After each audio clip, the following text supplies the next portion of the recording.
നാളെ നബിദിന രാവാണ്. അപ്പോൾ ഇന്ന് മുതൽ തന്നെ ഇൻഷാ അല്ലാഹ് നമുക്ക് പരിശുദ്ധമായ ഖുർആനിലെ സൂറത്തുകൾ, ആ സൂറത്തുകളിൽ അതിപ്രധാനപ്പെട്ട സൂറത്താണ് സൂറത്തു തൗബ.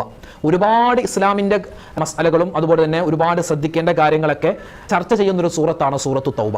ആ സൂറത്തു തൗബയുടെ അവസാനത്തെ രണ്ടായത്ത് ഞാൻ നിങ്ങൾ ഓതാറുണ്ട് അല്ലേ, നബി തങ്ങളെ പുകഴ്ത്തി പറയുന്ന ഒരു ആയത്താണ്. നമുക്ക് ആ രണ്ടായത്ത് ഓതിയാലോ ഇൻഷാ അല്ലാഹ്. ആ ആയത്ത് എൻ്റെ ഉമ്മമാരെ, എൻ്റെ സഹോദരിമാരെ, സഹോദരങ്ങളെ, ഉപ്പമാരെ, അതെന്തായാലും നമ്മൾ ഇനിയിപ്പോൾ നാളെ നബിദിന രാവാണ്, മറ്റന്നാൾ നബിദിനൊക്കെ വരുകയാണ്. പ്രത്യേകിച്ച് വെള്ളിയാഴ്ച രാവിലും പകലിലൊക്കെ ഒരുപാട് കണ്ട് നമ്മൾ കുറച്ചെന്നല്ല അമിതമായി ചൊല്ലേണ്ട ആയത്തുകൾ പെട്ട രണ്ടായത്താണ് ഈ സൂറത്തു തൗബയിലെ അവസാനത്തെ രണ്ടായത്ത്. ആയത്തുൽ ഹിർസ് എന്നൊക്കെ ഈ ആയത്തിന് പേരുകൾ മഹത്തുക്കൾ പറഞ്ഞിട്ടുണ്ട്.